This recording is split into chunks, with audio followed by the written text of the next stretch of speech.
it's time to stop. What you're doing, it's 8 o'clock.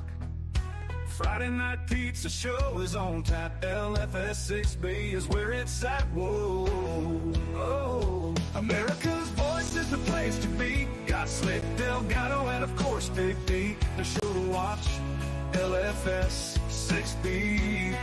Yeah, yeah, LFS6B.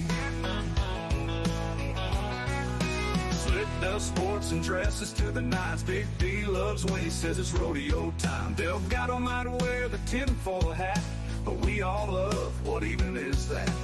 Aaron and Fran always holding it down. We look forward to another crazy town. Kevin Downey Jr. fills another seat. His sharp wit and wisdom can't be beat. America's voice is the place to be. Got Slick, Delgado, and of course Big D. The show to watch, LFS6B. Yeah, LFS6B. Big D looking good in his cowboy hat, always intrigued where David Sears at. Our main man Harry is certainly no slouch. Come on Harry, get the hell off the couch. America's voice is the place to be. Got Slick, Delgado, and of course Big D. The show to watch, LFS6B. Ooh yeah, LFS6B.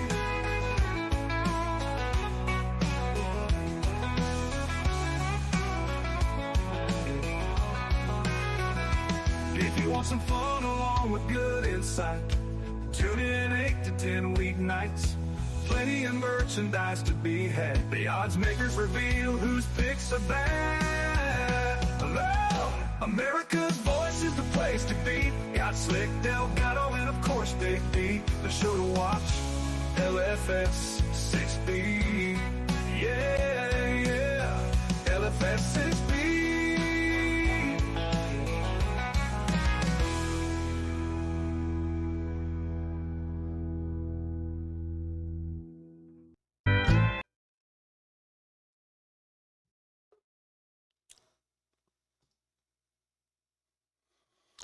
All right.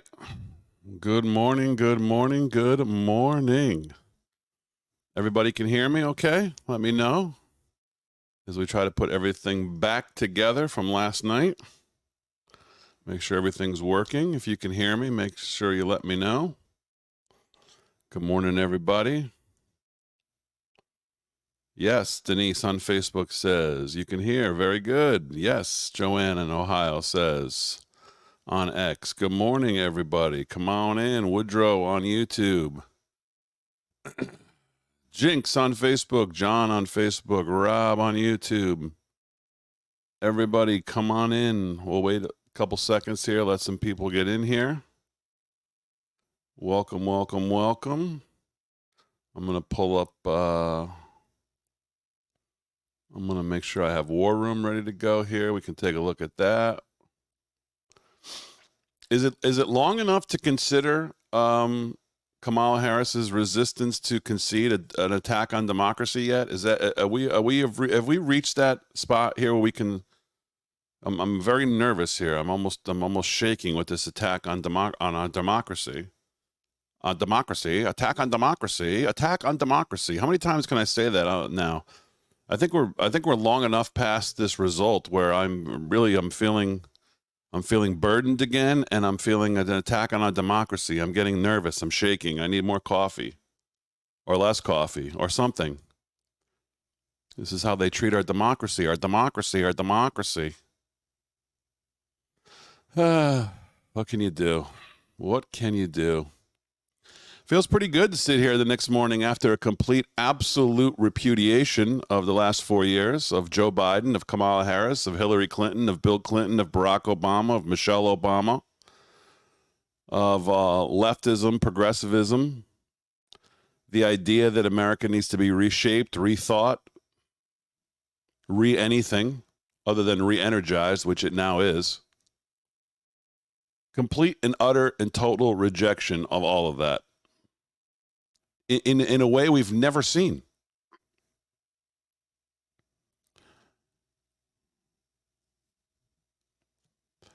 In a way we've never seen before. our constitutional representative republic stood up last night and said, take your democracy and shove it, because we don't live in a democracy. We live in a representative constitutional republic where the people choose our representatives, and they go to Washington and are supposed to at least represent us. And we believe in the individual. We don't believe in groups. We don't believe in groupthink. We don't believe in groups. We believe in the individual. We believe in freedom. We believe in liberty. We believe in individual liberty, private property rights, and all of such stuff. And what a glorious way to watch just a complete, absolute repudiation of everything that leftism tries to do. Senate control, White House control. People still arguing this morning that the House is going to fall into the hands of the Democrats. And we need to look at it this morning. I don't know. There's probably races of people who I don't even know who they are that are going to decide it at this point, maybe out in California. Who the hell knows? Seems to me like the only people picking up seats in the House are the Republicans. But again, maybe I guess these people who dig into these numbers maybe see which races they know are going to go which ways, and they do the math and they figure it out. I don't know. But I'm going to try to make the morning here really all about you guys, because I got home around 3:30, 4 o'clock by the time it was all said and done at the warehouse and we cleaned up. So I don't have a ton of stuff here this morning. I do have President Trump's acceptance speech, which I think a lot of people actually missed. I did it. I missed most of it. So I do have that we could take a look at. Well, obviously, we'll peek in on what's going on War Room this morning, which I believe they're live now as well, just starting. So I've got Steve up. We'll take a look at that. And I really would like to be here for 11 a.m. for the opening of The View this morning. I think that would probably be worth a good look and a good laugh. I don't know if The View will The View have a full cast this morning, do we think? Who's left the country first? I wonder. Do we have a full cast at The View? I'm concerned about this. I'm very concerned this morning about what could be happening at ABC. If is Whoopi still here? Is Joy Behar shaving her back, or is she left too? We need to know these things. What's going on? So, do we know where Stephen King is? Is he still here? Is he gone? Where's Fat Boy Rob Reiner? Has he done whatever he said he was going to do? What did he say he was going to do? Light himself on fire? His fat ass? I don't know about that. Where are these big mouths? What are they doing this morning? We need to know if they're fulfilling their promises. So we need to see that. But let's get right to you guys, because that's what this whole day is going to be about, or this whole morning. As let me just do one quick check before we start getting to you guys. I see people coming in, waiting in the waiting room. Markets, obviously, as we talked about last night, absolutely screaming on a Donald Trump victory. Dow Jones up 1,200 points already in the first half hour of trading. Obviously, the markets, regular markets, closed at 4 o'clock, so we did not get a chance to see what the American markets thought of a Trump victory, and this morning we obviously now do.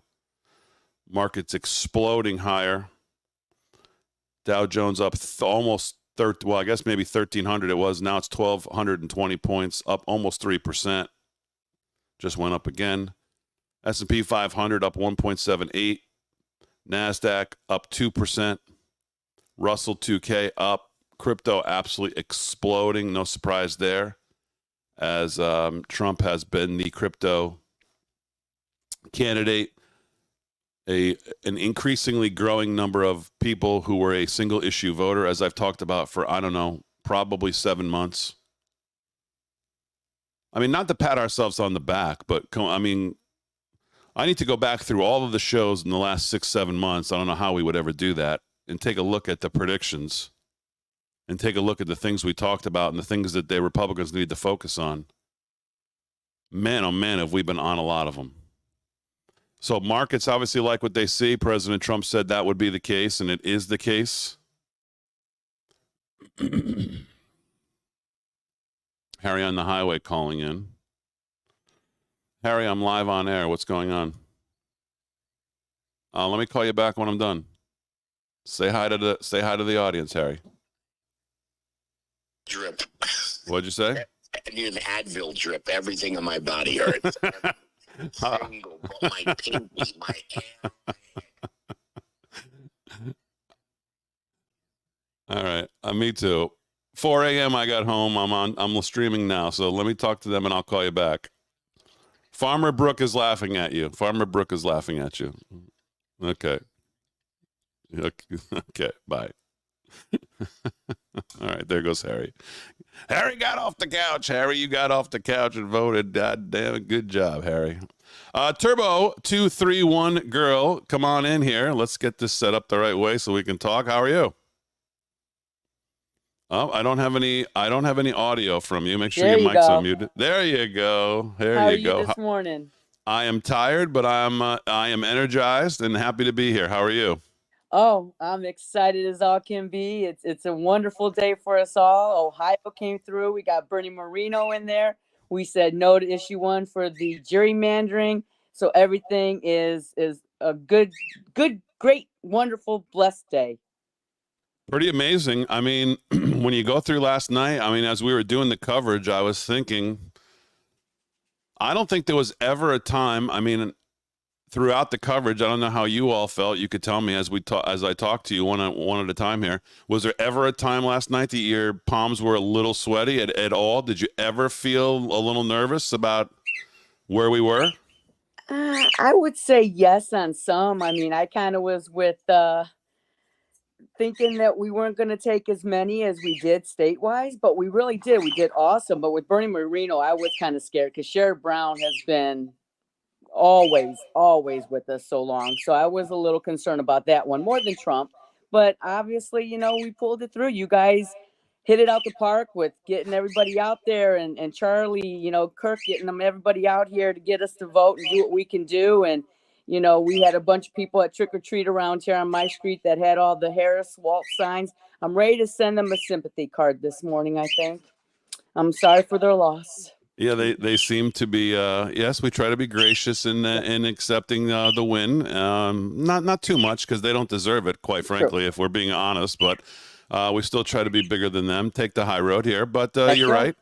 But they are not coping well this morning from what I've seen. No. I've got a couple clips, and I think, like I said, I'm going to stay on till at least 11. Because how can we not watch the opening of The View this morning? I mean, it's almost appointment television. It definitely will be. It'd be awesome to see them crying and their eyes all puffy. And, yes. So what's your message? If you could talk to President Trump now, what's your message? What would you like to see him tackle first? What would you like to see him do? Obviously, that first 100 days is going to be key. Obviously, putting together a cabinet and personnel. And we've complained about personnel in the first Trump 45 term. We know how disappointed we were in some of the people he decided to have around him. If you could speak to him this morning, what would be your message? Well, the biggest thing, of course, is there's so many people out there that voted for him that probably wouldn't have. So on that note, what you said that you're going to do and everything that you promised us all, you've got to start putting it into force. You got to get the right people. You got to get things going and showing all these naysayers that you didn't vote for me the last time, or you may have, or what have you. I'm going to do what I said I'm going to do. And J.D. Vance will be there with me so that the next 8 years will stay Republican to keep this country going. So I think all he's got to do is whatever he's promised, he's just got to live up to it like he did before as best as he could. This time around, I think we're going to see a big, tremendous spike in everybody he's got working with him. So I think he just has to show all those naysayers that he was true to what he meant. And I think he definitely will. Well, thank you for joining me this morning, taking some time to let me know how you're feeling. I appreciate it. Thank you. Love you guys. Keep up the great work. We're all with y'all. Thanks so much. Have a great day. Bye. All right. There we go. Let's bring in, is it Jay in MT? Jay in MT, are you there? Looks like Jay in MT is not there. Let's bring David in. David, how are you? Good morning, Damon. How are we doing? Good morning. Good morning. We spoke yesterday morning, and I don't remember exactly what we covered, but well, I made a prediction. I made the prediction, the Trump, and it did work out for me there on that. So good. So were you? Was there ever? I asked this, and I'm interested from anybody I speak to. Was there ever a point last night where you were a little nervous about what was going on? Yeah, I think at first when the polls started closing, for us down here, it's Kentucky and Indiana usually comes in first. And I was pretty convinced just from doing business day to day in town that we would be landslide for Trump on that.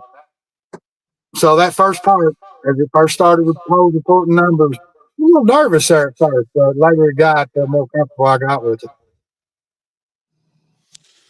So obviously, winning the popular vote, electoral vote, we take the Senate.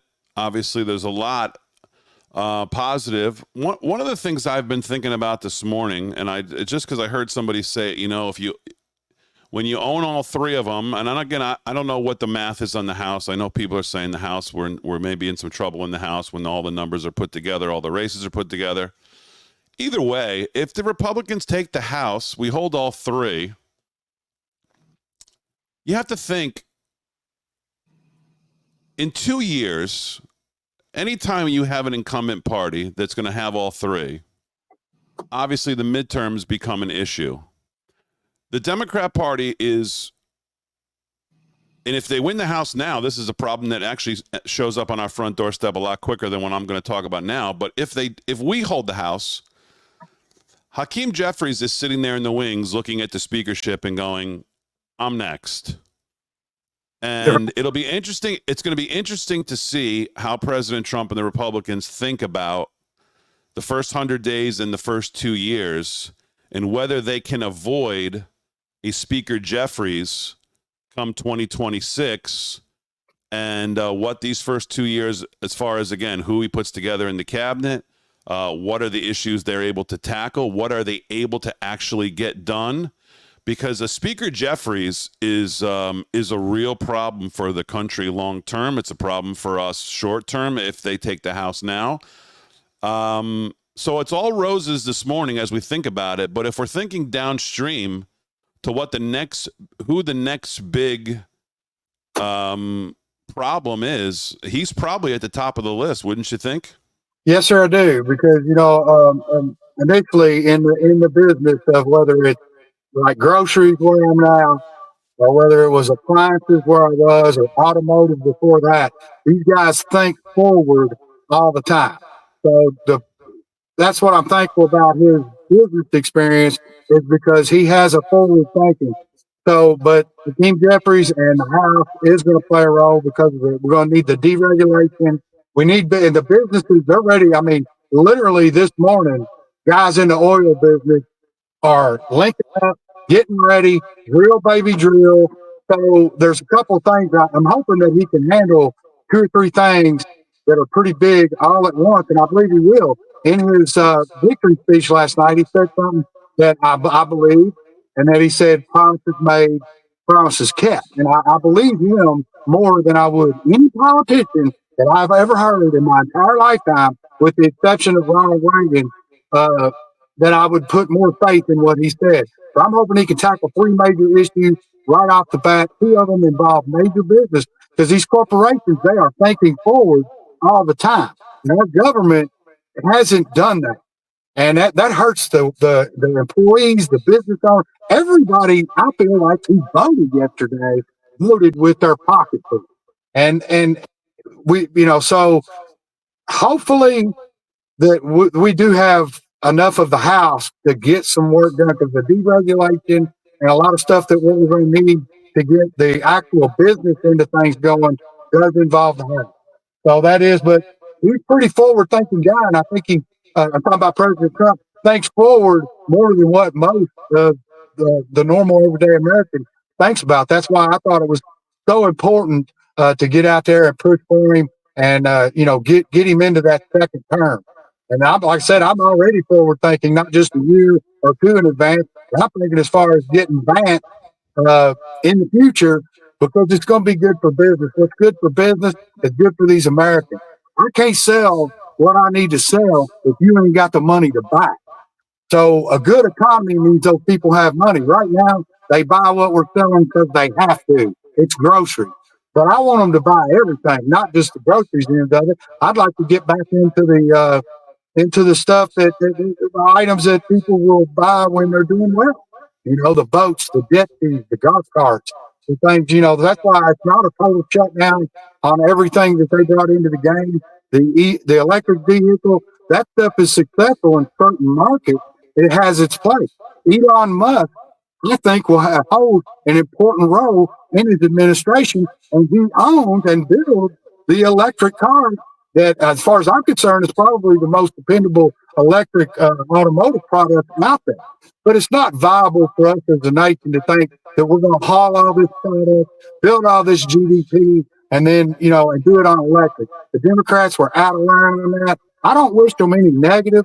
I would, invite every leftist to get in there, get in business, make some money, keep more of your money, make it go further with this guy. That's what I did on his first term. I was no Donald Trump fan until he got into politics. That's when I became one of his biggest, not just a fan, but a supporter. It's a great day to be an American. I wish everybody the greatest all across the board. And, thanks for having me on the stream the last few days. It's been great. All those people in those chats across that social media, it's been great. It's a victory for us. I'm hoping we move forward. But, Hakeem Jeffries and his group, they're pretty denounced at this point. I think there's a lot of not just government agencies, but people in the whole judicial branch that I think have violated the law here in our country with election interference, fraud, just a lot of things against President Trump that I think you need to go back and get that straight. I want them to work on the economy and the border and foreign policy first, get it going back for the American people. But I would also recommend just a complete overhaul of the Secret Service, the FBI. There's a lot of work to do. But I got up this morning, seen the acceptance speech. The first thing I did was unload the truck, get things going, get everybody working. I have noticed that there's leftists that's work for the corporation. And I see that they're a little upset, but nobody really celebrated in their face or brought anything hurt their feelings. I want them to work. I want them to make money just like everybody else, and I want it to go further. So it is a great day. It's a great victory. It's a good day to be American. Amen. Hang with us, David. I got another David in the waiting room. Let's bring him in. David, how are you? Good, and yourself? Very good, very good. What are your thoughts this morning? Obviously, I'm very happy. But I was nervous compared to 2020 and what was actually happening. It took a while for some of these obvious states to be called. And I think they were waiting to possibly have her win, the blue wall. And if that happens, I think later in the night it would have went. I think Arizona, Nevada, I think there might have been some shenanigans, if you will, that would have happened. I'm glad the East Coast or Midwest decided it earlier.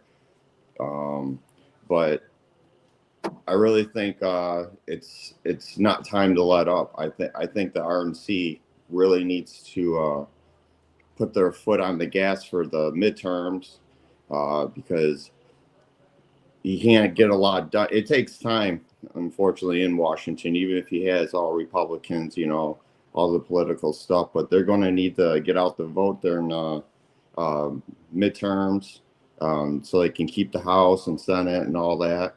I think we're going to have a very slim majority in the House after all said and done. But, yeah, I'm just glad that today shows that the American people, their voices weren't subdued like last time. So, but what's funny, and again, there's no point. I mean, I guess there's some point, but you look at the popular vote, you look at Trump winning the popular vote, you look at where she is compared to the so-called Biden 81 million, and I see people on social media this morning going, okay, now can we all admit, okay, we'll admit he won yesterday, but can we all now admit that he lost in 2020. And it's like, no, dude, actually, the case last night makes it even more questionable what happened in 2020. Where the hell did the 20 million other voters go? She's at 60 million in the popular vote. He was at 81. 20 million people? No, that's even more fishy. That's what's so funny about people this morning going, okay, yeah, we'll give you this one, but could you now admit that 2020 he lost? And it's like, well, actually, I think last night made the case that 2020 really was pretty suspect. Yeah. Yeah. I mean, you even Right? saw yesterday, I mean, compared to 2020, people could say, oh, it went a lot smoother, but you still had issues. You still had the machine issues. Like, what is going on here? Like, at this point, you know, we need to start working in the courts ahead of time now, not a couple hours during the election or before the election. Now they need to start going to the states. They really need Trump needs to put in local legislator, and, you know, we need to put in local judges, all that. We need to really work at the local level for stuff like this that comes up in the next election, which will. It most certainly will.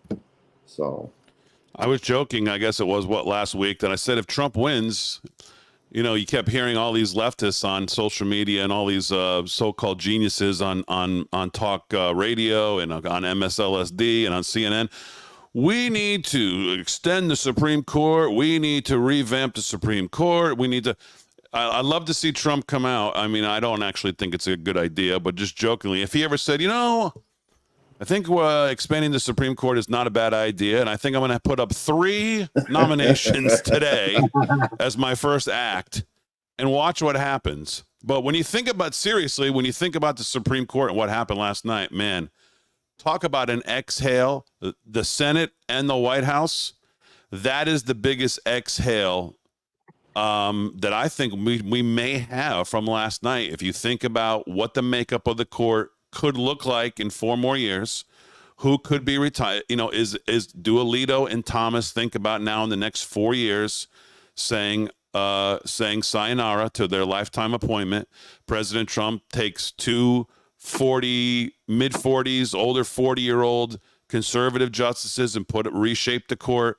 Now you're talking about a young conservative Supreme Court for the next 40, 50 years, where hopefully we don't have to worry about fundamental rights that were never supposed to be fundamental rights. We wake up one morning and all of a sudden they are, and things that are clearly supposed to be fundamental rights, someone wakes up and says, I'm not so sure, and all of a sudden they're not.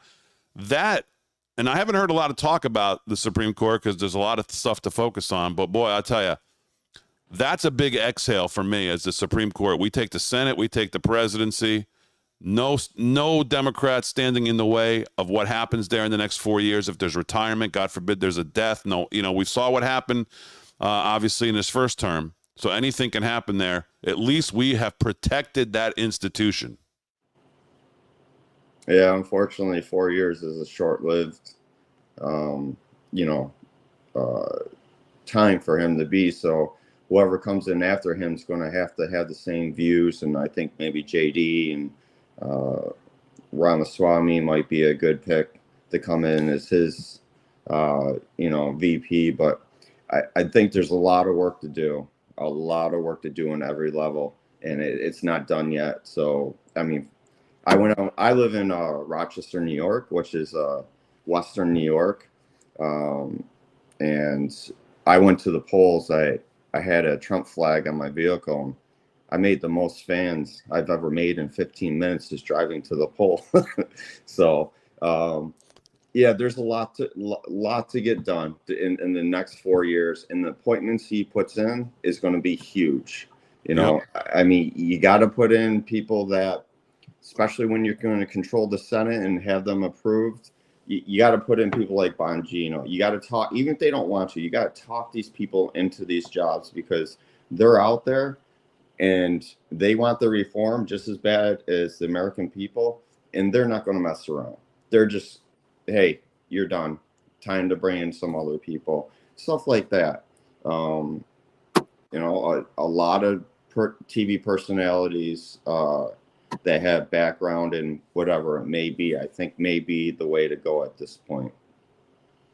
So, David, you want to jump in here?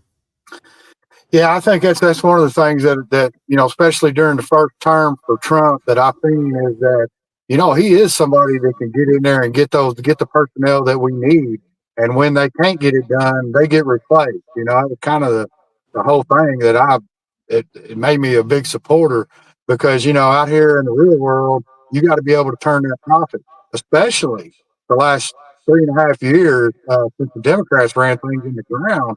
I mean, if you don't have your profit, you're not going to come out of the red. I'm not one of those guys that can stay in the red. I'm just like that corporation. I want to be in the black. And I want to have my stuff stacked high where I'm ready all the time. I mean, to take 3.5 years as built up as I was. I mean, it's starting to, it was starting to concern me. That's the reason I was, so adamant about getting out, talking to people, and getting people in to vote, and because I needed for that to go a different direction. I'm not one of these guys that operates on credit. I don't borrow money from the bank. Everything I own is paid for. The land's paid for. The houses are paid for. The trucks, the tools, everything's run, and it's run on profit. When they take that huge cost of living increase that we've experienced in the last 3.5 years, he's right. We need to get to work, and I think there's a lot of them that are even right off the bat this morning. Turn the switches on, get the engines running, let's pour up diesel fuel, let's get this stuff going to where we want to take advantage of the time, that the 4 years that we got, and hopefully we do get Vance for 4 more years after that, to really solidify that, make America great. That's for everybody. Even the leftists that didn't agree with any of this, they still get the benefit from the same economic packages that we do. So, yeah, I'm like him. It's going to take some work, but he's really good at getting the right personnel. I didn't even know who J.D. Vance was until he picked him. Of course, now, I mean, I'm blown away by this guy. Yeah. Awesome, man. It's awesome. Yeah, absolutely. Let's welcome Farmer Brooke into the conversation. Good morning, sir. How are you? Oh my God, Damon, we did it. We did it. Look I've already had some people asking about my flag. I've already flipped it back over the right way. It has been upside down for at least the past year. I mean, I'm getting choked up over here talking about it. It's just it's a little cloudy out, but my heart is full of joy, and I mean, we did it, you did it, Charlie Kirk did it. I mean, it's just been an unbelievable movement, and I mean, I just couldn't be more proud right now. Yeah, I totally hear you. I think a lot of people feel that way. It's been a long 4 years. It's been a long 4 years of normal, common sense, everyday red-blooded Americans going, I mean, wait a minute, why are, David Zier says it all the time. Why are we being made to feel like the bad guys for trying to be the good guys? And, last night was really the culmination of a lot of things. Like I said, just a complete repudiation of what they've tried to do for 3.5 years, taking the whole platform in the last month of saying, you know what, let's not make the case on why we can make people's lives better. Let's just try to make the case, a referendum on why he's terrible. And, listen, that's not a great strategy, as we found out last night. And the country, we've been, mainstream media has no credibility left, none at all. They're completely irrelevant this morning. I mean, other than the fact that they're there and they're on air, they're completely irrelevant this morning. The new media is here. X, what Elon Musk has done, what X has done, what platforms like Real America's Voice have done, to where real Americans are going, because they know, yeah, we're all opinionated and we may skew one way or the other, but we let you know we're doing that. We're not trying to act as like, oh, we're some kind of straight down the middle journalist. Yeah. Excuse me. So yeah, it's a complete repudiation. It was a huge night. So I do have to say, I am ashamed of my state. It's just absolutely disgusting that we can't count a couple million votes in a few hours. I mean, I'm absolutely sick about it. We have no idea about Carrie Lake yet, though she still has a path. I'm very confident still about her. But I mean, Maricopa County, at least Stephen Richter is gone after this, and we will get it fixed. I promise that. But it's just disgusting. I'm so ashamed. I don't know what to tell you about our state. When you look at the map and you look at Arizona, they're stuck at least this one again. This is the one I used last night. They're stuck at 63%. Yeah, 63%. Yeah.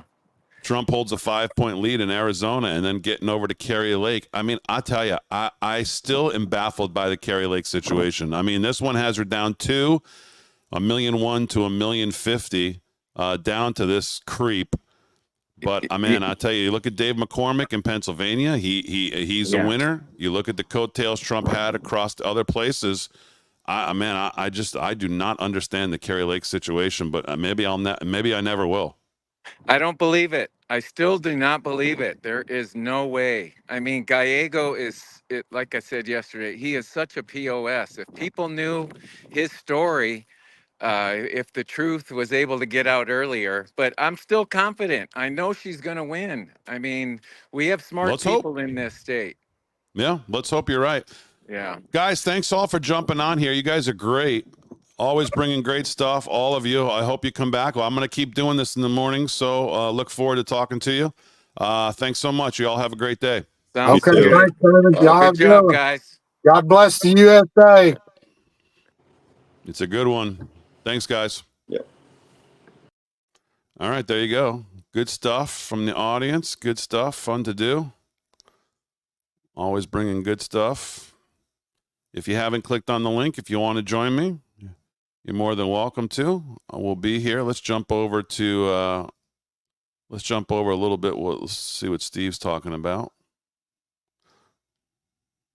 Are doing well, and others are not included. That's the problem with my Democratic friends, and they seem to be aloof to this.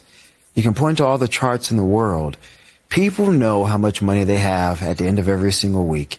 They know how much goods cost in the grocery store today compared to 4 years, 5 years ago.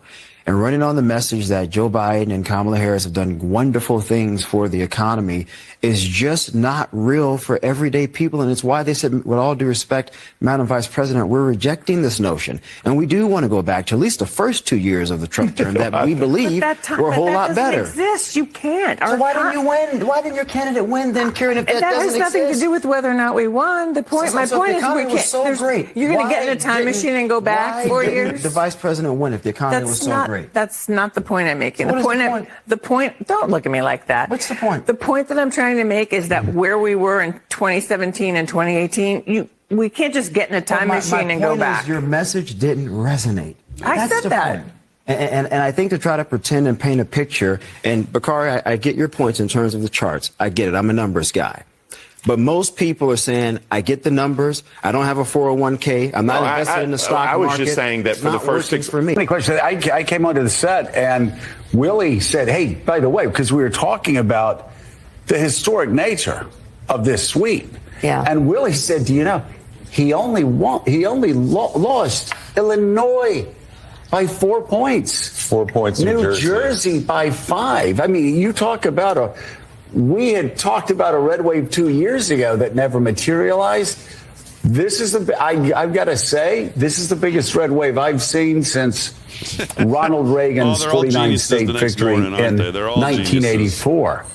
But he did better almost everywhere. In every county where the hope from the Harris campaign was that she would make up ground on Joe Biden's suburbs, Donald Trump actually did better. We'll break down some of these numbers, but the gender gap was not nearly as wide as the Harris campaign needed to be, and Latino men came out in force for Donald Trump. Boy, what a huge difference that made.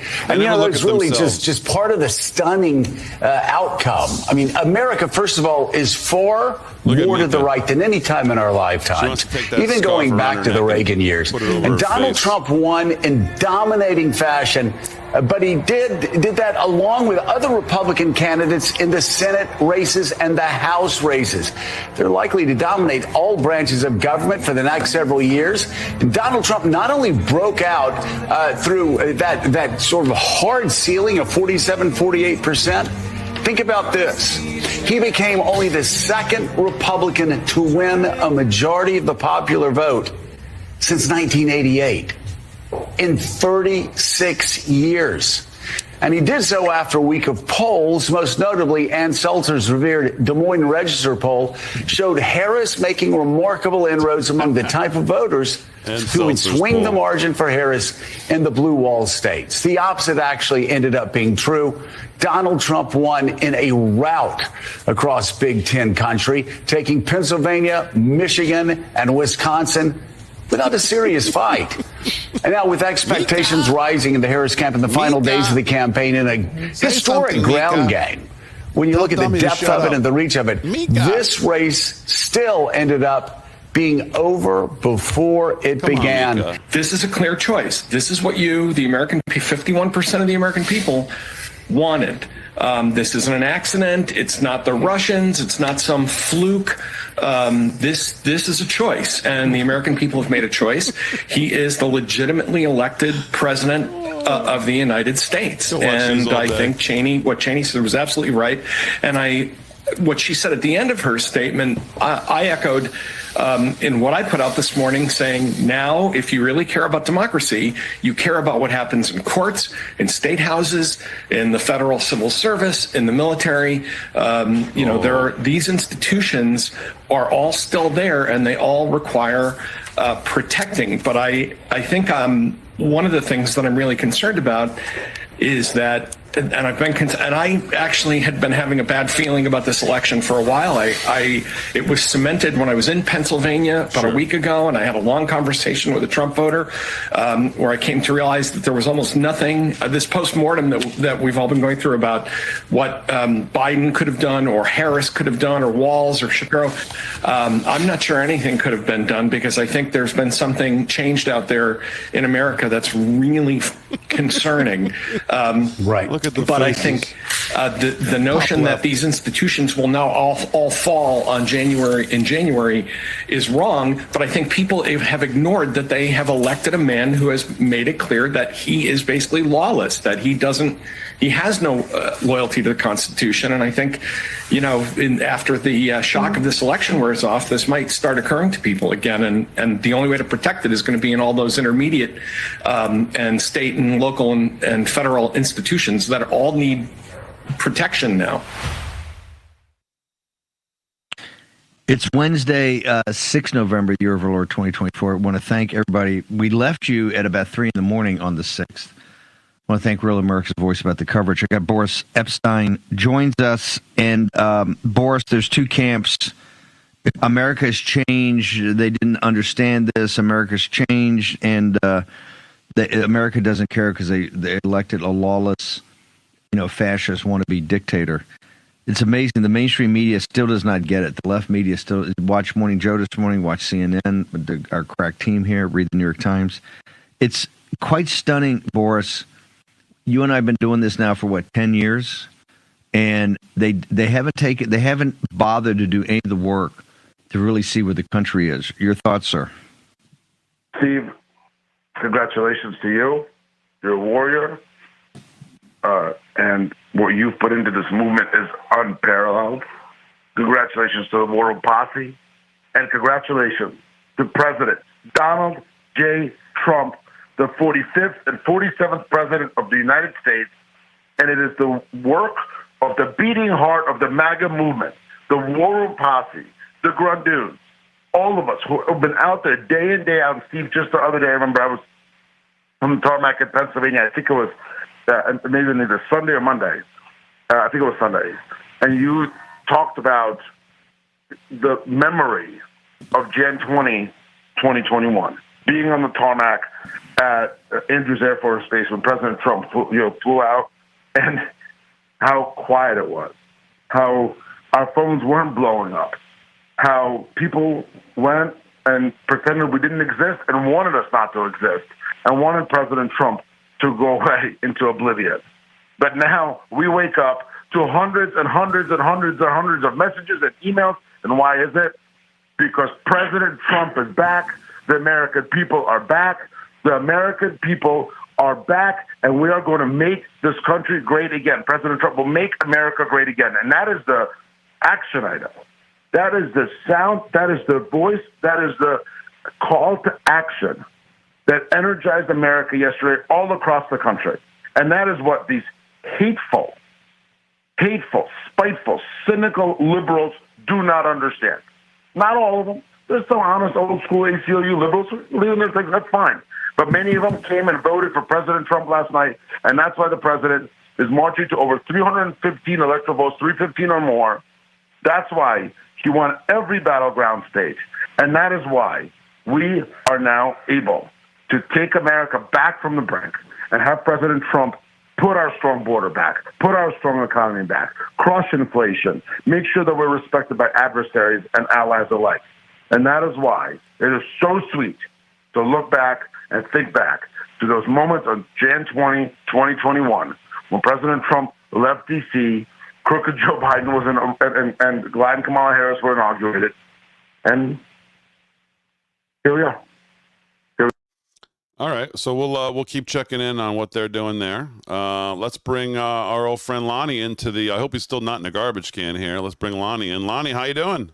I'm doing good. I'm celebrating by not having to be in the trash can today. It's a good day. I stayed up till I don't know 4 or 5 o'clock in the morning watching everything. Bannon was awesome at the end there last night. He went off. That was just great. I got to laughing. My wife had to work this morning, and she was kind of grumbling that I was still up, just wound up. And but it was great. I was a little worried when North Carolina stuff was coming in, just a little bit right there. But after that, when things kind of settled down, then it looked like when started watching Pennsylvania come in, and she just wasn't gaining any traction there. And that's when I just looked at my wife, said, this thing's over. And they hadn't even got close to calling Pennsylvania. It's just terrible that we just can't. They just started dragging their feet and not putting stuff out and still doing it today. I'm watching a little bit. I've watched all of the news channels this morning and just laugh. I just get a chuckle. I got a chuckle out of they're all about to cry, they're having meltdowns anyways. Yeah, absolutely. It was really an unbelievable night. It was absolutely an unbelievable night. And, well, we're looking forward to the continued meltdowns of the media. Like I said, I mean, they've really proven themselves to be irrelevant. I mean, at this point. So, well, listen, you've been a great follower. It was great to have you on this week. We'll continue to do this, and I appreciate you coming in this morning. Yeah, I can't wait to watch the beginning. I'm going to watch the beginning of the 5 this morning just because I have to. Yeah, well, I'm going to have it up here in about 19 minutes. We're going to have the opening of The View right here. We can't miss it. That's appointment television to see what's going to happen. So yeah, and it's who will cry first? Are they all even on set? Yeah, who's left the country? Because there's no sign of Harris. Who knows? You know. Yeah, we'll be waiting for her too. Where's her consent? I mean, we've been lectured for how long about attacks on democracy, and I mean, where's the concession speech? Yeah, exactly. And that's what I say. The good part I see is, like you said, with the Supreme Court, that's a big one to me. I got grandkids coming up, and they need to be able to live the way, I grew up. And it's been horrible the last 4 years. It's been horrible though for several years. Trump tried to fix it, and they just stonewalled him the whole time. And they got to get somebody in there in the Senate that'll back this up. I mean, you got Elon Musk and all these guys that are smart people. They don't have the money that they have because they're stupid. They're smart people, and he will be a lot better. He'll hit the ground running this time because he knows what it's going to take this time, and energy will start going down. I think immediately. I think he's going to pull the regulations on them right away, because that's what drives our country. I don't care what anybody says. It's the energy. I've drove a truck. I know what it takes. I know a lot of truckers. They're friends of mine, and some of them went out of business because they just couldn't afford the fuel for their trucks. And so it was a good night. I enjoyed all of Bannon. I watched him all night last night too. I had 3 different deals going on at once.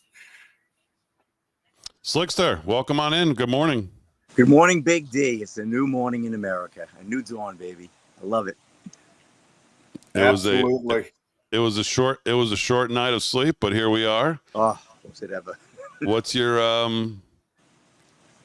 feelings this morning? Just energized, right? Well, you didn't ask me if I was nervous about anything last night, did I? Well, yeah. Well, I mean, it's because I was sitting 5 feet from you all night. So, were you ever nervous at any point? I don't think you were. Were you? I was nervous in the beginning of the night when nobody had cash and I had to pay $70 for 3 steak sandwiches. Inflation in full effect, but no. Oh man, I said, Slick, we got to eat before we go on the air because we're going to be on for a long time. Let's go out and see the food trucks. And man, we went out there to see the food trucks that Joe the Box had. Yep. And he had a donut truck, he had a pizza truck, he had a taco truck, and then we saw that he had Frank's Steaks. Oh, he had the old steak truck. Big D said, come on, Slick, we're going over to the steak truck. We're going to get myself a steak sandwich, and you're going to pay for it. That's right.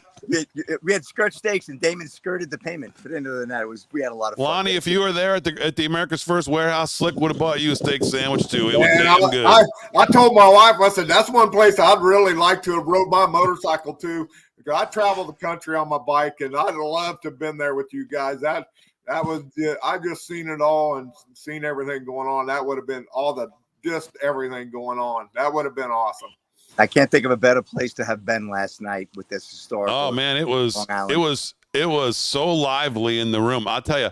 I mean, obviously the first hour was very tough for us because we had some technical things that were going on that, I mean, I don't think people noticed it, so it was good, but yeah, my in-ear monitors were not working well at all, and it was so loud in there at first that it was anytime my ears were going off, they were like going on and off and on and off. So anytime they were off, I literally could not hear anything but just room noise. Couldn't hear anything anybody on the panel was saying. So like the first hour was rough because I couldn't figure out what was interfering with my in-ear monitors. And then I took some cords out, replaced some cords while I'm sitting there, and finally got it to a place where it was working, but it was still loud. That was the biggest thing, but getting used to the room noise. But once we settled in, man, the energy, it was electric in there. It was, no question about it, Big D. It was quite a night. Joe does a great job. There are a lot of great Patriots. And a lot of folks stayed, I mean, right up till, till the 2 o'clock hour when we finally wrapped up. It was I stayed till I seen you guys walking off and they shut it off. That's when I left. I kept you guys on the whole time because, like I say, it was rough to begin with. I was just echoing in on my TV. I had it on my big screen TV too. I pulled it up on the big screen, and me and my wife, she said, "Well, we got to watch it." So she sat right in there with me till she went to bed because she had to get up and do that 4-letter word that I don't like to. That's one of the few I don't like to use as work anymore. I'm retired sheriff, and so it was a good night, but it was echoing like really bad and just so. But then it worked. You guys worked it out, and that was awesome. But I could tell it was loud in there. It was in that place. It was loud in there. So.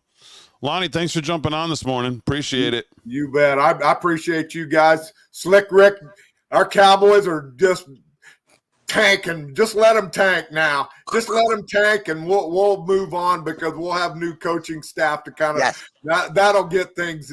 That's the only thing that's going to fix it is a whole new from the top down. It's got to be changed. Bill Belichick on the way. Yeah, it is. It is. Later, guys. Appreciate it. Yeah. All right, Lonnie. See you later. Bill Belichick on the way. You think that's what you think the answer is? Anything's better than McCarthy. I'll tell you that. I don't see anybody else. Who told you that 4 years ago? You 100%. You told me. I'll never forget. We were standing in the where we normally have like a little green room there in the studio, and you're like, "You're done. You got that." You know what? I won't say that on air right now, but we're on socials. Right. You can say, "I said that fat boy ain't gonna do nothing for you, Slick." There's a reason why I call you Nostradamus all the time. You know that. Yeah, good. So I got to tell you, good thing. I've been listening about a half an hour before I decided to jump on to YouTube. Our viewers are unbelievable. I mean, I just can't get over how great they are. If you ever need a replacement, you could easily get rid of any of us and bring these folks on every night. You got plenty No of doubt. casting characters, man. No doubt. No doubt about it. Let's can we just relive a couple moments that I think are worth reliving, Slick? This one, I think you could. Oh God, what's wrong with my screen here? Jesus. Let me. There we go. I think you could put this one in the Louvre, as they say. This one will go down in history. Let's just relive this for a second. Right now, are there any places that the vice president is overperforming Joe Biden?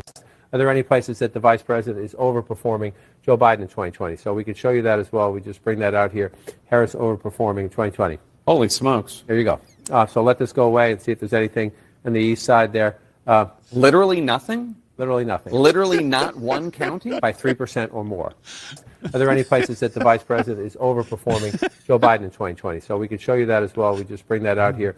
Harris overperforming. John King knew them, and John King had to know that was the way John King said, yeah, okay, yeah, we could bring that up here. Let me just get that right up here for you. He knew that map was black. He had to know that there was not a single county in America that Kamala Harris was outperforming Joe Biden when he pulled that up. He was too smooth to convince me that he didn't know that was going to be blank. Listen to John King. Oh, yeah, let me get that right up here for you. Are there any places that the vice president is overperforming Joe Biden in 2020? So we could show you that as well. We just bring that out here. Harris overperforming in 2020.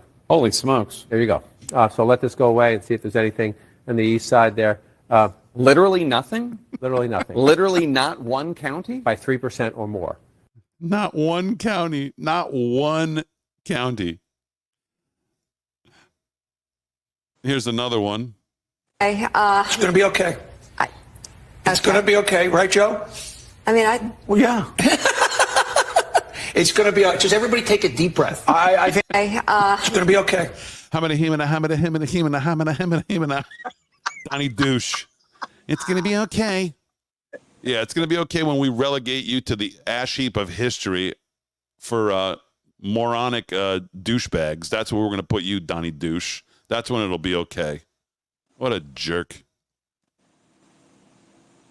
Two great moments there, Slick, from many that you're fired. You're fired out of here. It'll be okay. It'll be okay. John Stewart, he took it well too. Did you see John Stewart? John Stewart had a little message for for all the pollsters. Isn't it funny how all these guys, they talk about all this stuff and they never actually point to themselves in the role that they all played in misleading the entire country on where the country was. They're so out of touch with regular Americans, so out of touch with where the country is, so out of touch where normal, common sense, red-blooded Americans are on the most simplistic of issues, like whether men can play in women's sports and whether them are going to outvote men and women in the country. Here's John Stewart, his message to all the pollsters this morning. Ladies and gentlemen, welcome back to The Daily Show. It hasn't been completely called yet. We don't exactly know what all the results are going to be. Our time is running out. I do want to very quickly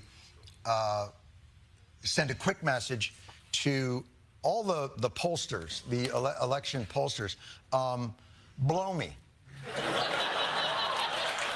I don't ever want to from you again, ever. I don't ever want to hear, we've corrected for the overcorrection of the voters. You don't know shit about shit. And I don't care for you. Oh, poor little Johnny. We'll figure it out next time.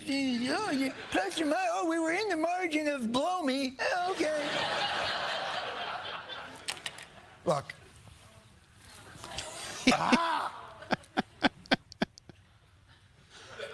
Oh.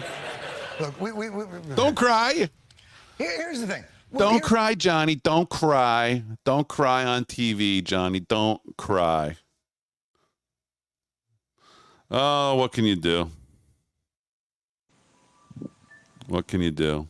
Have we heard from Kamala? Has she come up with her no conceded yet? There has been no concession yet. I'm almost shaking over here with this attack on our democracy. I don't even know what to do, Slick. It's very Well, she showed her true colors, didn't she? Right? Didn't even speak to her staff. Walked out. Apparently, she hadn't spoken to Tim Walz in a few days. I read earlier. I was reading something on Fox News about an hour ago where she hadn't even. You don't speak to your vice president the day of an election? Big D, there's something seriously wrong. Thank God these people are not running our country. Thank God. Yeah. By the way, we're ready. 11 o'clock. We've got it right here. Can't wait to see. Can't wait to see what the first 5 minutes look like. Cannot wait. Again, if all of them show up, I'm going to be very disappointed that none of them have booked their flight, got on the bus, got on the train, or maybe they'll come out and tell us their destination. Where are they going? Is it Canada? Is it Germany? Is it Syria? Is it are they all going to go spend? Maybe they all have bank accounts in and they'll go spend all the money that we've sent over to Ukraine. Maybe they're all going to go to Ukraine. Who knows? I heard Mexico's going to be a hot place, Big D.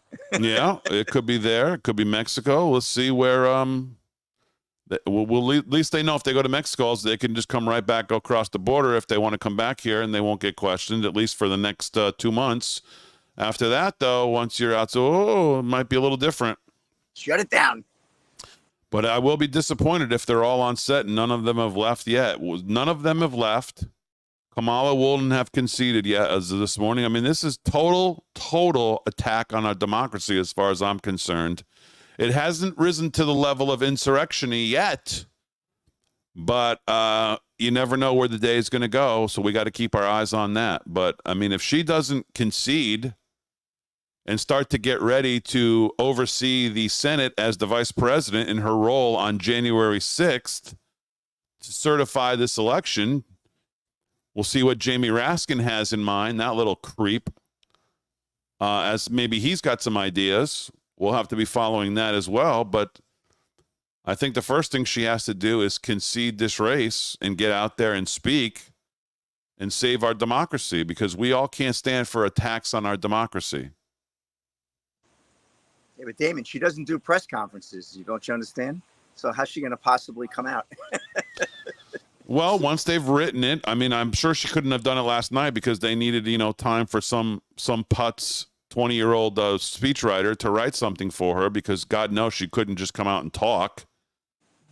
How much you want to bet she was 3 deep to a Chardonnay and she probably was half bombed and they wouldn't want to put her on camera? That certainly wouldn't surprise me either if that was part of the problem. I think they all were probably knee deep in the Balvenie last night. If I was on their team, I would have been there too. So, you know what? The only thing was missing last night that I forgot. Couldn't have smoked it there. I didn't have a nice cigar with me last night. Oh, you should have had one. You could have went outside and I know. Well, when in the 6 hours we broadcast could I have gone outside? Maybe afterwards. Other than that, though, the accommodations were great. I'm so happy for Joe because we know he's got a lot invested in the president, and to see him win. And I told him, well, maybe the president will visit. He goes, well, that'd be nice. He goes, but I want to start getting more with media. And Joe's just a great guy, and I really enjoyed doing the show there. Hopefully, we can go back one day. Well, after last night, feeling the energy there,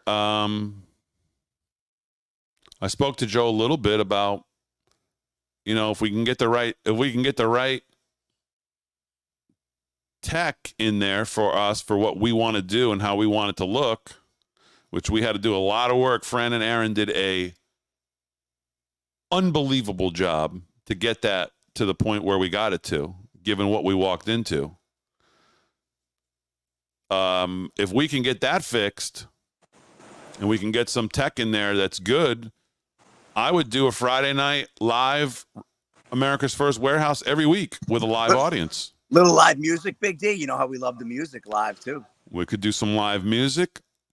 We've got enough friends there that we could probably get a band in there each and every Friday night. We could give away a certain number of tickets every Friday. Sell some merch. live audience every Friday night, or maybe every other Friday. I mean, we could see. We'll see. Maybe once a month to start. Maybe we would work it up to every Friday. That would be fun. People can plan a trip if they want to come from outside the immediate area. We'll have a certain number of tickets that we'll give away for each Friday night show. Could happen. It could happen. After seeing how it went last night, it's certainly something that I would definitely think about.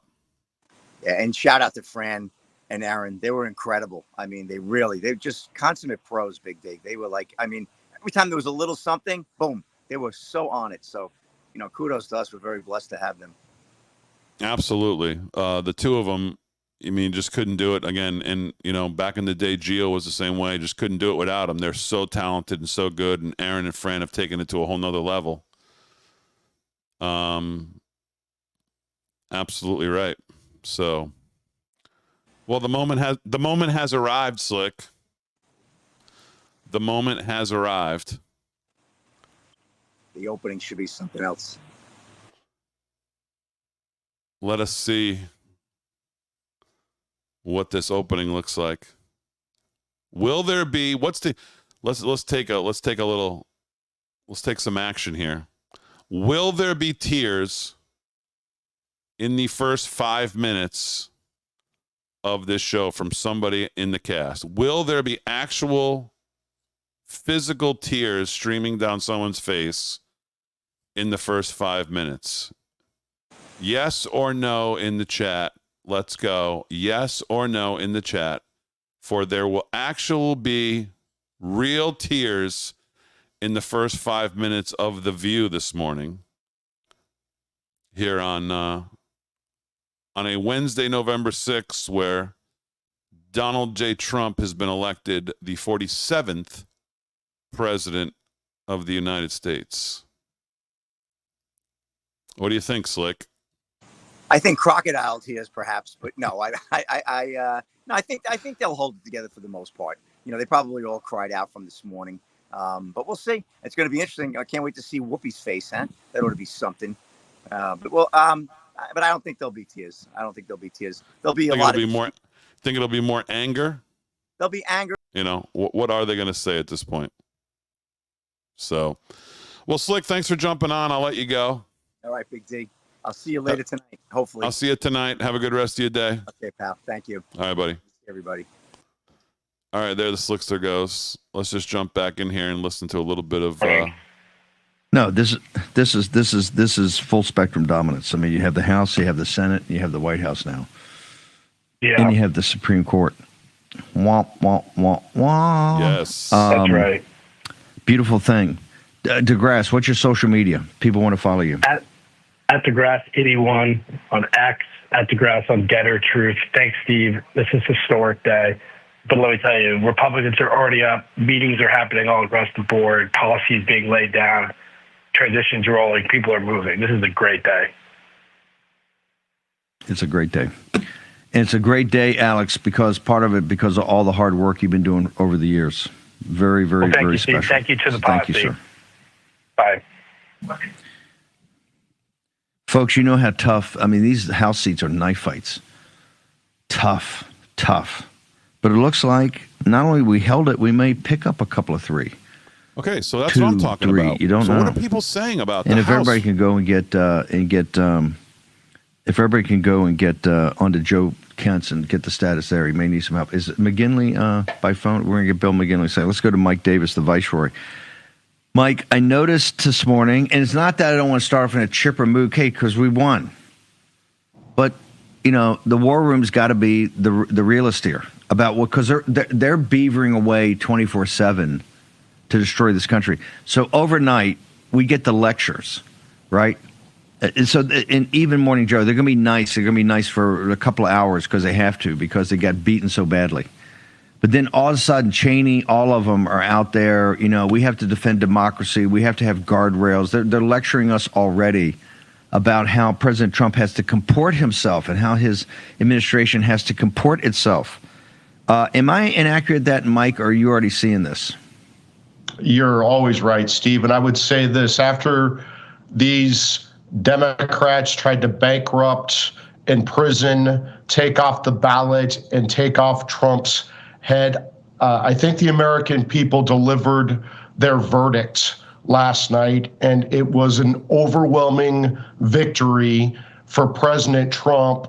It's an overwhelming victory for his America First agenda. We're going to pick up several Senate seats. We're going to pick up several House seats, as Alex DeGrosse from Elise Stefanik's office just laid out. I think we can tell these Democrats to stuff it. It is Trump's agenda now, and we're going to enact that agenda on behalf of the American people who put President Trump back in office. And that means there are going to be serious reforms to our intel communities and law enforcement agencies, because they have been politicized and weaponized against Trump. His top aides like you, Steve, who went to prison, Peter Navarro, who went to prison, his January 6th supporters who were politically persecuted.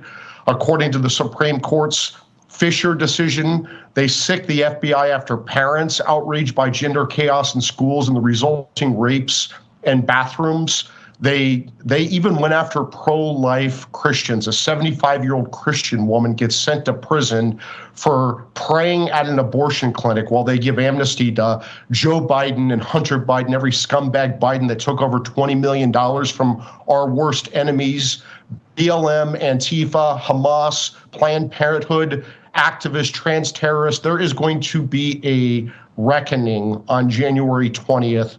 At noon, because we are going to fix our broken justice system. And that means, Jack Smith, buddy, you're gone. Your office is gone. So is Matthew Graves, the DC U.S. attorney who politically persecuted these January 6th defendants. You're gone. So is your January 6th unit. The Chris Wray, you're gone. The FBI director. There must be serious reforms at the Justice Department, and there must be accountability. So this politicized and weaponized justice system that started under Obama and Biden with Crossfire Hurricane and has continued to this day, this is an ongoing criminal conspiracy, and there must be severe political, legal, and financial consequences. Nobody is above the law, so lawyer up. Mike, hang on for 1 second. I know you're busy today down at headquarters. I'm going to bring in Bill McGinley, got him by phone. Bill, first off, walk us through why we're not tangled up in 100 different lawsuits from Mark Elias last night. Your theory of the case, because you would always come on and talk about get out the vote first, and then the election integrity and your task force second. You're saying, hey, the way we can avoid using the latter, right, is to make sure that we're too big to rig, that we blow through here in margin. Is that how it worked out for you, sir? Yeah, that's exactly right, Steve. And it was great having Mike Davis in the war room. He did a great job along with the rest of the team. But the bottom line is that, we've talked about a lot in the past that the Republican Party is a bottom-up party, and that this victory belongs, number one, to Donald Trump and J.D. Vance. But number two, it was the posse and the grassroots volunteer army that really delivered the victory. I think everybody put a lot of sweat equity into this election by not only registering to vote and casting their own ballot, but they went out and they got their friends, family, and neighbors to do the same, because this country is too great to let continue to slide under the Biden-Harris agenda and policies. And really the victory belongs to the posse. And we talked about it, I think it was a week ago, where the goal would be to make the vote margins too big to rig, because if that was the case, then the election was going to be called on election night, if not early the next morning, and that's exactly what happened. So a big thank you to the posse and the grassroots volunteer army. This is your victory. I always said this is your election. You guys took ownership of it. You got it across the finish line. So a big congratulations. That grind is now going to be coming to an end here. We'll be back in the office continuing to work, but I will tell you the grind goes on and a new one begins. And so now we need to start setting up a government that's going to save this country and make our kids and families safe again. create business environments where small businesses can thrive, and frankly, make sure that our children's education is teaching them how to think, not what to think. It's a great day for America, but it's a great day for America because it's the American people who delivered this victory, and I hope they all take a second and reflect on that because we need to dig deep again because the fight goes on. Yeah, good points. Just real quickly, we'll get you back on here because I know you got jumped in meetings with the president and other folks down there. The process for certification, the process for the Electoral College, the process to get through the January 6th in the House, and then to get to high noon on the 20th of January. You're going to be part, I take it, of that program and helping shepherd this through. We don't need to go to the details, but there is an active team working on that right now because you got all these state elections and your team still is composed. You had the vote yesterday, but you've got the second big part is to make sure we get through certification. That's correct. This is something where we're not going to take our foot off the gas. What we're going to do is we're going to fortify, build a moat around this victory to ensure that it is a smooth, orderly, and legal process, that the electors will meet on December 17th and cast their ballots. And then Donald John Trump and J.D. Vance will be certified on January 6th, and will be taking the Donald John Trump will take the oath at noon on January 20, 2025. So that's what I mean by the work goes on. We are not completely through this yet, but the decisive victory that was delivered by the posse and the Grassroots volunteer army last night really helped ensure that this is going to be carried across the finish line. And so a big thank you to everybody, all of your listeners, Steve, and to you, Steve, for all of that you've done for the movement, but, just in really being somebody who's been able to harness the energy of the grassroots and help make sure that everybody is mission focused. Bill, thank you very much. I know you got to jump. We'll put your social media up on the other side of the break. Bill McGinley going back to work over there with President Trump. All right, they're going to take a break. What you see at this podium is where Marble Mouth's going to come speak. That would be one Mitch McConnell. He's going to hold a presser after the GOP flipped, obviously, the Senate. I'm only interested in maybe seeing what McConnell says here in the opening, as far as maybe he'll come out and say, today will be my last day in front of the microphone. Sorry for being a jackass for the last 10 years, helping Obama usher through pretty much everything he wanted to do, getting in the way of true conservatives that ran in races around the country, putting money behind rhino candidates that I wanted because they weren't going to stand up to me, and putting together a bunch of gold-plated empty suit phonies who've been standing around me for the last 10 years, allowing me to do this while I've clearly lost all my marbles. If he says that, then it's a presser that's worth watching. And as long as he also adds on to the end, and none of these empty suit losers who have been around me will be taking over the job in the Senate. We will be opening it up to maybe a real true conservative, so we can actually get some things done in the Senate. That would be a press conference that I would love to hear. But I don't suspect that's what we'll get from Mitch McConnell. But I don't even know what time this is scheduled to start. I thought it was soon.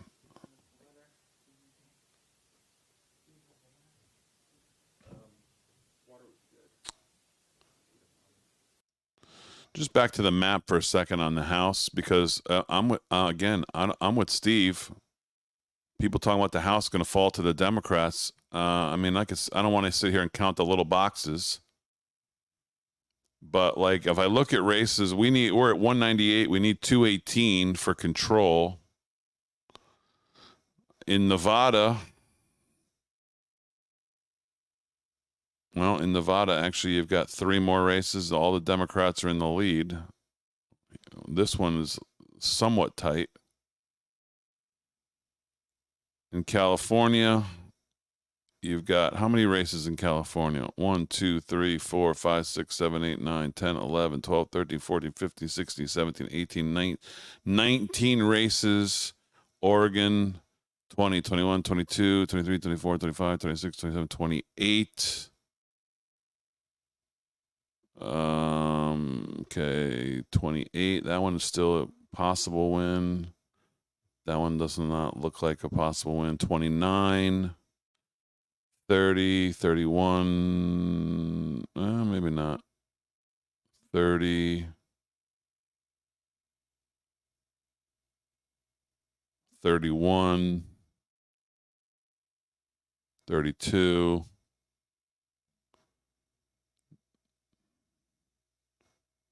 That one's close. 32. I don't know. I'm not really seeing the math of them getting control with a real quick, rough look of the races that are still open. I mean, we don't even have on the board yet Eli Crane, who's up by 8, Andy Biggs, who's up by 18. Why are these races not called? Because it's Arizona, and who the hell knows what's going on in Arizona? This one's a little tighter.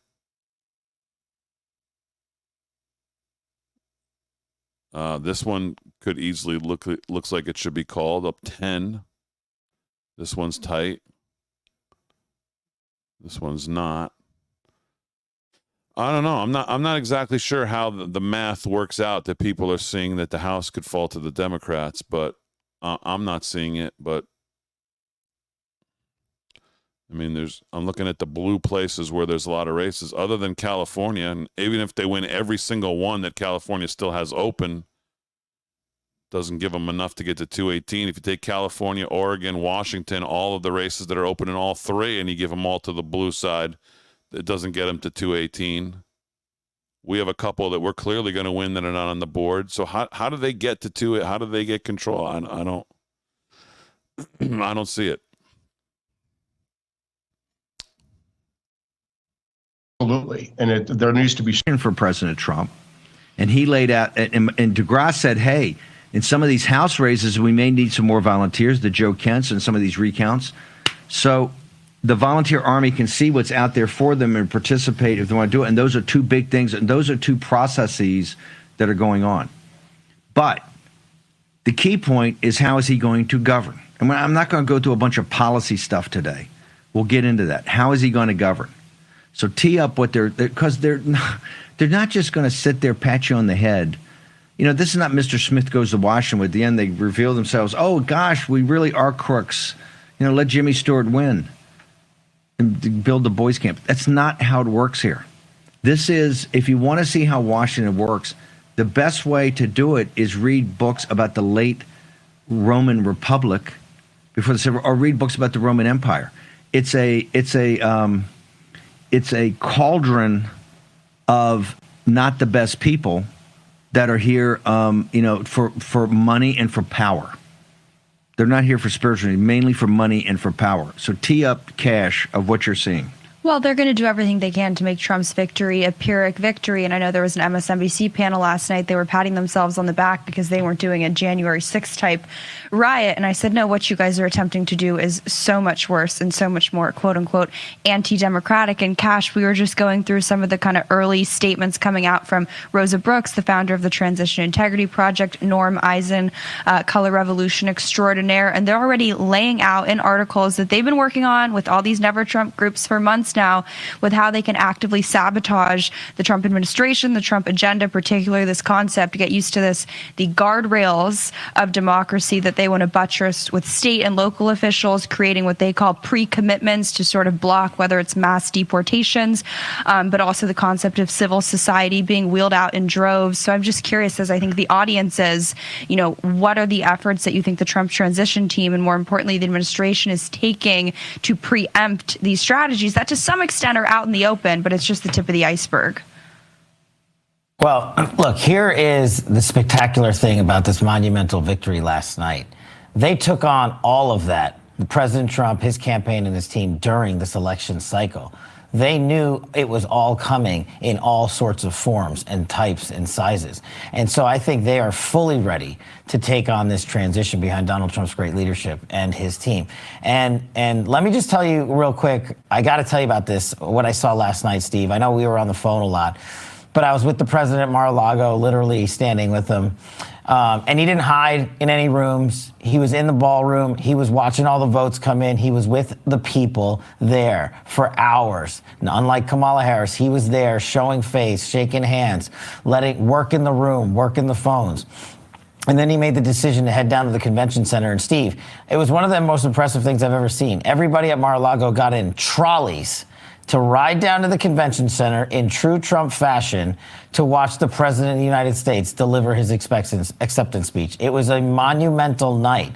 And when you have the type of energy that President Trump has, he's ready for any types of challenges that these folks are now talking about. And of course, they're not even going to hide him anymore. They're just going to put him out there in the open. But the good thing is he's got the personnel package around him to take those on, especially after folks who were in the first administration, what they went through. So where does that leave you in your thinking about how we secure this? How do we make sure that we can implement the plan? Look, one of the things, I say this is dual track. We have Caroline Leavitt's out this morning saying, hey, the deportation, we're working on this, going to start right away. You have massive financial. You got the debt ceiling. You got the reversion of his tax cuts, which are central to his economic plan, a growth plan. And you got the budget. We're going to run out of money. And many more things, economically, geopolitically, the wars. What are you doing dual track to make sure that we can start to deconstruct not just the administrative state, but kind of the rogue element of it, which is, and you have to do this with transparency. You have to do it both from the Hill. You got to coordinate with them. And of course, you've been general counsel and chief investigator of the House Intelligence Committee, but you also do this inside the apparatus out, Inspector General, maybe special counsel. Just walk us through how you guys commence doing this and make sure that President Trump, we're not in a situation like last time where you've got Comey and Brennan and all these guys circling him and trying to stop any basic deconstruction of this administrative state.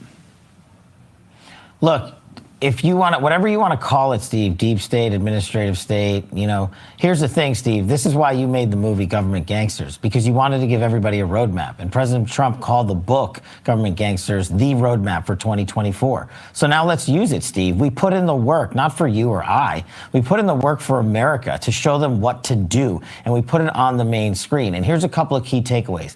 I'm a huge proponent of personnel.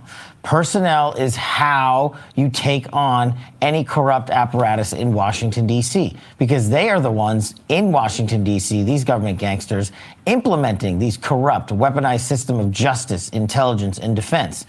And what you need is sweeping personnel changes in the leadership structures of the agencies that we've been talking about, Steve, for 10 years now? And we've given example after example.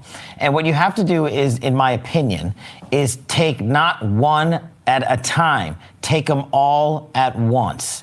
And with the Senate package that came in last night, and with maybe another even one or two possible more seats, Steve, I think what you do is you move forward all of your personnel packages in unison, because you now have the numbers to support a President Trump agenda.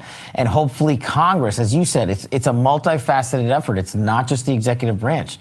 You got to go in there and be working with Congress, the Senate, and the House to implement constitutional oversight so they can expose the corruption of the agencies and departments that they've been overseeing. They need to release those documents. And if you want to put it in Truth and Transparency Office, that's fine. It was one of our recommendations in Government Gangsters. But the DOJ and FBI need to be reporting back to the committees of jurisdiction, where the Republicans need strong chairmen and women to go out there and say, not only are these subpoenas valid and effective immediately, you will return them. Otherwise, we will utilize the Constitution to service the American people's desire to have constitutional oversight of these committees. It has to be a multi-part effort. And we haven't even gotten to the judiciary, but I'll leave that for Mike Davis. But this is how we won Russiagate. We not only used Congress, we used the White House.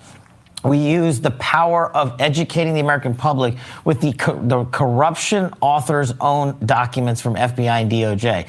And it can be done. Steve, just think about that. We did that at one place, in the FBI, mainly, and a little bit of DOJ. Just think about what you can do if you do it all at once at DOD, at the CIA, at the NSA, at the DOJ, at the FBI, at Treasury, at state, and the list goes on. This is what the American people voted for in Donald Trump. His overwhelming mandate was adhered to by the president and by the American public. And that's what I think, in my opinion, is the way forward, a collective effort. All right, there you go, Kash Patel. It'll be interesting to see how the president uses cash. Did we pull away too early to see who wins the... Yes, what she said. She's so brilliant. It's not so Sonny Hostin. I had that job at the NRSC. I mean, good Lord with that. What she just said. Let's listen to the dummy over here, see what he has to say. He focused on getting quality. Can't even hear him. It's not even worth listening to him. He's such an idiot. They actually got the nomination. And as I said, I mean, look at this guy. You wonder why nothing's ever gotten done in the Senate while we get our ass kicked around. Look at this fool. Essential. Also, I'm proud of the job that Senate Leadership Fund and its related groups did. I mean, I swear, it always amazes me. They can never get the sound on these things right. It's just unbelievable. They cannot get the sound right. They made decisions. Can't hear the guy. To invest.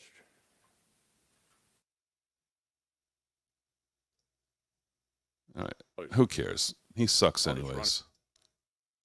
It's a waste of time. I mean, can we just go back to the clip of Sonny Hostin? I mean, the drama of these people knows no end.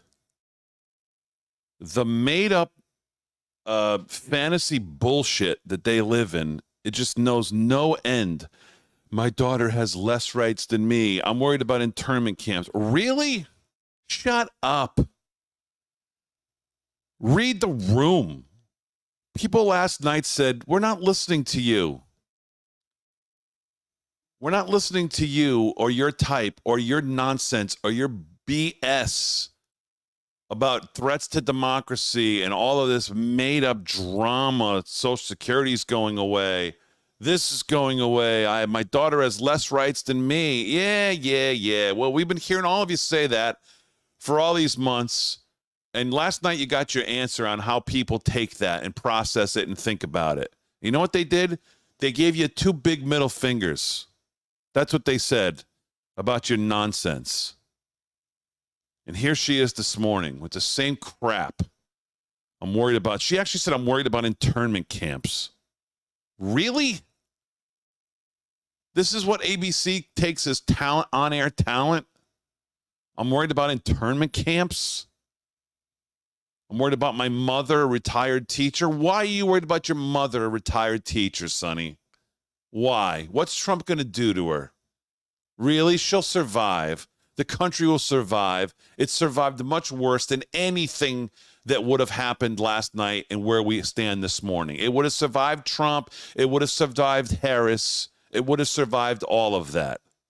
The only thing it can't survive is your stupidity. That's what it can't survive, is your stupidity. No one could survive that because it's an insurmountable mountain of stupidity that you present us with every day. George Bush came out and congratulated Trump. Wow. Well, you knew when they were begging for George Bush endorsement down the line, they were probably reaching for anything they could find. So, all right, folks. Haven't had a ton of sleep, but I was anxious to get on here this morning so we could talk. I wanted to hear what you had to say. Thankful for those of you who joined me. We got to get some new people in here. I keep getting the same people, and they're great, but I'd like to see the audience expand. I thought more of you would want to be a part of the show. Don't have stage fright. It's pretty easy. You don't have to come on video, too. You can come on just audio. Remember that. We'll keep doing it. See if we can snag more of you to come join us. All right, enjoy the rest of your day. We got to put the studio back together and get ready for tonight. 1,300 of you in here. Make sure you hit the like and subscribe. We really appreciate it if we could grow the socials. So we keep trying to spread the word. LFS6B is the code to use at MyPillow. Of course, sponsors all of these streams that I do in the morning. Mike Lindell's got to be happy this morning as well. He's been in the fight, man. He's put it all on the line. Personal fortune, business, all of it. So congratulations to him as well. Big night for everybody who's been in the fight here with President Trump. LFS6B is the code. Show Mike you appreciate his fight by going to MyPillow. This is the time of year, of course, that they really, make their living in these next 2 months, these next 8 weeks. So use code LFS6B, and if you do, of course, send us a receipt showing that you used it. You can get any shirt you want from our store, absolutely free. We'll send it to you. I'm wearing the new Wanted Live from Studio 6B shirt with the old Big D's cowboy hat. I like it. We're going to have to get now that he's won, we're going to have to get some new, we're going to have to get some, I'll have to think about what the new design should be for a Trump win now. We'll have to get that going. All right, everybody, enjoy the rest of your day. Thanks for joining me this morning. Hit the like, subscribe. I appreciate it. And I'll see you tonight live from Studio 6B, 8 p.m. on Real America's Voice. We'll have a lot to talk about with the boys. We'll see you then. Thanks for joining us last night. We didn't get to spend a whole lot of time, obviously, with people in the chat. It was so loud in there trying to just figure out what we were doing. But I want to thank everybody who joined us and stuck with us on the chat last night. It was great. About 11,000 of you on YouTube. I saw about 50,000 on Facebook, so the numbers were good. So appreciate all of that. And we'll see you tonight, 8 o'clock. Enjoy the rest of your day. Thanks, everybody.